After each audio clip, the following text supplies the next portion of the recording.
So, tie breaks in Tata Steel. Magnus Carlsen and Anish Giri finished tied after 13 rounds. So, the new rules stated that they had to play a tie break, and they played a 2-game blitz match with the time control, 5 minutes for the game plus 3 seconds increment. And this was the first game. Magnus Carlsen had the white pieces, Anish Giri black. Carlsen opened with knight to f3. Knight f6 by Giri, c4 and e6. So Giri is inviting the queen's gambit. But Carlsen holds out with a deep pawn. He doesn't play d4 just yet. So he plays sort of an anti-queen's gambit with a queenside fianchetto. This is a very solid line for white, but also black doesn't have any real particular problems. And usually we transpose into lines where white is going d4. So white holds back on this pawn. In some rare cases you can put it on d3, but most of the time it's going to d4. So knight c3, and we're going to see d4 come later, c5.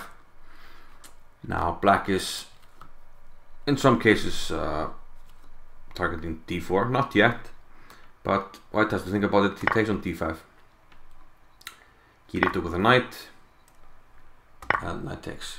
So here queen takes d5 is an option, particularly if you don't want to be saddled with an isolated pawn. However, white has a very pleasant version of the hedgehog. Can play with bishop e2, queen c2 castles, eventually d3 and a3, and yeah, among other things. So Giri went for e takes d5, but in that case he has to take on the isolated pawn here that we see on d5. He, however, has rather fluid and free development of his pieces. The bishop can go to a nice square, the knight is coming out, he's already castled, and black has the option of queen a5, which he played. Now this forces white's hand. He has to play queen d2, knight d2 is too passive, so queen d2 has to be played. So we have a forced endgame here after queen takes, king takes. Now this king is not a problem. Let's see, like knight c6. The king actually stands quite well on d2. We're getting closer to the endgame. The knight is very far away from the e4 square to give a check. The bishop is the only one that can harass the king, but there's always bishop to c3, and there's no rook going to harass the king. So the king is quite nice here in the center. D takes c5, bishop takes c5, and bishop b5. And this carries a little threat of taking on c6 and playing rook c1, simply winning a pawn because of two pieces being lined up on the c file by black. So that explains bishop b4 check. But Carlsen didn't play bishop c3, but that does come into mind. The general rule of thumb against an isolated pawn is you want to exchange pieces. But Carlsen went for king e2. So both options are viable. Bishop to e6. Bishop is a little bit passive, but it is covering the d5 pawn, which is the only weakness in black's position. Rook a to c1, hitting c6, black covers it, and now just classical play by Carlsen. The rooks go to their most natural squares, rooks on the open and half open file, particularly of course lining up against the isolated pawn. The bishop pulls back on e7, doesn't really have much to do on b4 anymore.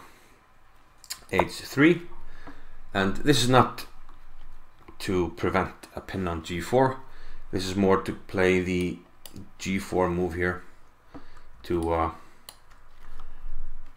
gain space on the king side. That's the usual plan for white here.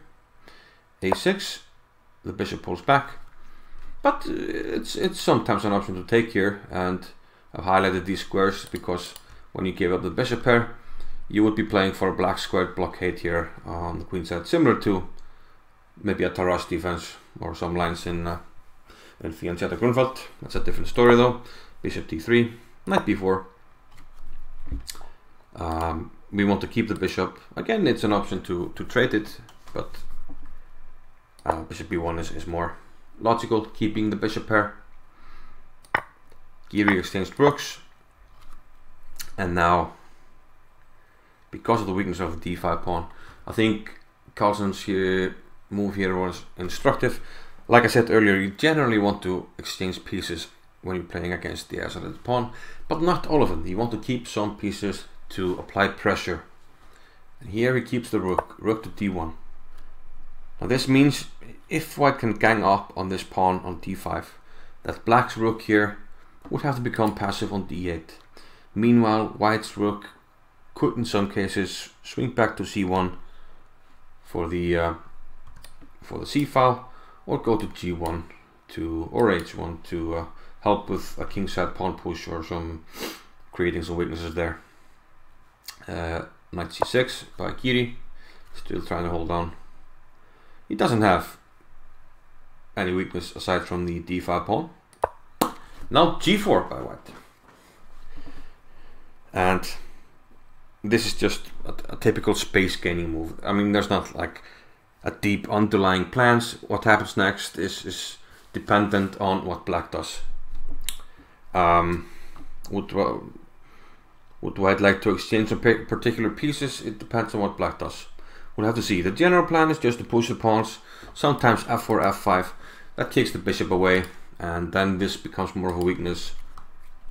So it all depends. h6. Knight comes to d4. Okay, initiating a trade more or less. Black accepts. Bishop takes d4, and bishop takes. And white is still slightly better, but it's not much. Bishop a3 by Giri. What's the idea here? He wants to play rook c1 and exchange the rooks. Seems Carlsen didn't mind. He played f4. Now if you trade the rooks now, it's a little bit of a concession, because you allow white to play f5 and the bishop has to go to a slightly more passive square than it would like to do. So f6 by black. Now bishop g6. Well, this does a number of things. The bishop, restricts the king a little bit. If you want to play bishop to f7, there's bishop back to f5 all of a sudden. You're also preventing the rook coming to the e file, although that's not much of an issue. It's just a typical Carlsen probing move. And note always that the bishop is covering c2, so there's no entry for the rook there. King to f8. King f3. Still Carlsen doesn't mind the rook trade. Giri doesn't go for it, and after king e7, it's actually too late, because if you go for the rook trade now, white will take. You can actually just have a quick look at it. If you go here now, take, and bishop c5 check, and this bishop penetrates, takes up the pawn. Can't do that. So Giri went with bishop to b4, bishop to d3, bishop to d7, and here a surprising decision. Natural is perhaps rook c1, pushing g5, trying to make a weakness on the king side. So this whole operation with pushing the king side pawns is usually in connection with creating a second weakness, the principle of two weaknesses. d5 is a weakness, but sometimes one weakness can't be defended. Two can be more difficult. So therefore what Carlsen did now is a little bit surprising, because he rids black of his weakness on d5 by playing e4. But this shows that Carlsen is very flexible. He's willing to trade one plus in his position for potentially another one. And well, Giri didn't take immediately. He could have. But the feeling is that Carlsen probably wanted to get his king into the f5 square. So if we take on, say, on e4, the king can start running here to f5. He can play h5. And white has a small edge. Again, not much, but okay. Giri, he played bishop c3. Didn't take on e4 immediately. White doesn't have time to take on d5 because of the bishop's hanging, so bishop f2 first. And yeah, a good question though that we should answer is what happens if white takes on c3 and then place this.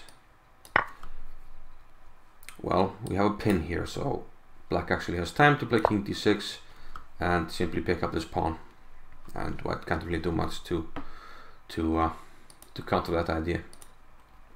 So bishop f2 by Carlsen, bishop c6, and now we have to take pawn takes d5 and bishop e4. So Carlsen doesn't mind exchanging the light squared bishops. So the plan here is to get the king in. If it were white to move, we would play king f5 and threatening to come into d6. Black can't play king f7 because rook d7 check. So small problems for black. He tried king e6, so now there's no longer king f5. But after f5 check, white still has a nice edge. He has this far advanced kingside pawns, and the black pawns here are fixed on black square. So they can become a target in a bishop endgame.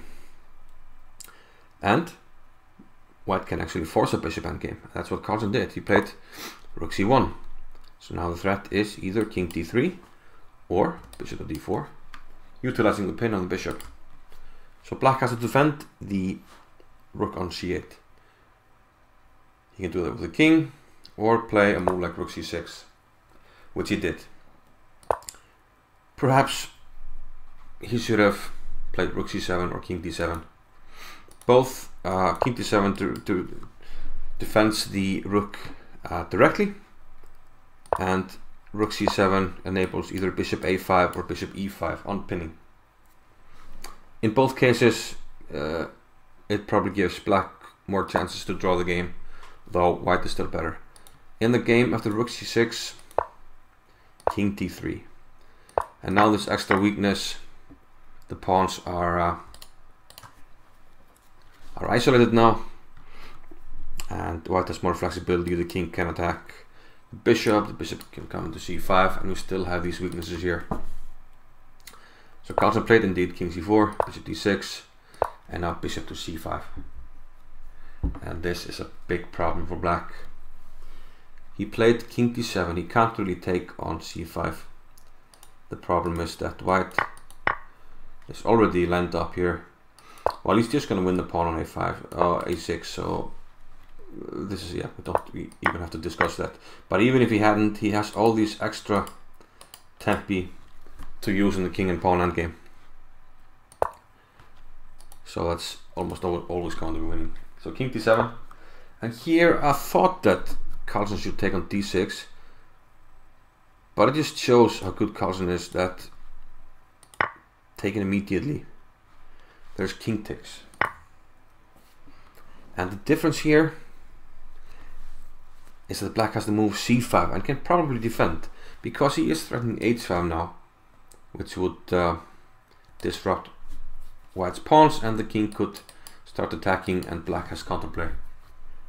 So Carlsen once again shows how good he is in technical positions in endgames. He played h5 first, and seemingly this gives away one of the king and pawn endgame tempos, but it doesn't, because black always has h5 himself, both, you know, gaining his own tempo and taking it away from white and weakening the pawn on f5. So after h5, it's really tough for black to play. He played bishop f4, which seemingly just gives up the pawns on the king side. But did he have a choice? King c7. Now we take on d6. And now that we have played h5, there's no counterplay on the king side. So simply king b4, we're picking up the pawn on a6, unless black defends it. So there are two choices. Black can make a run for it himself, but let's just quickly go over this. Logical moves, creating a pass pawn, but white is simply ahead. a6, queen f2 and queen f8. We pick up the pawn. So these are all logical moves. There are no alternatives. The other idea is to go and defend, but now king c5, and now we see why the extra tempos are so good for white. He will always get into b6 or d6 in both cases, it's decisive. So let's say a5, a3 or a4 in both cases. Here we get the a pawn, black goes the other way, we're just picking up the king set.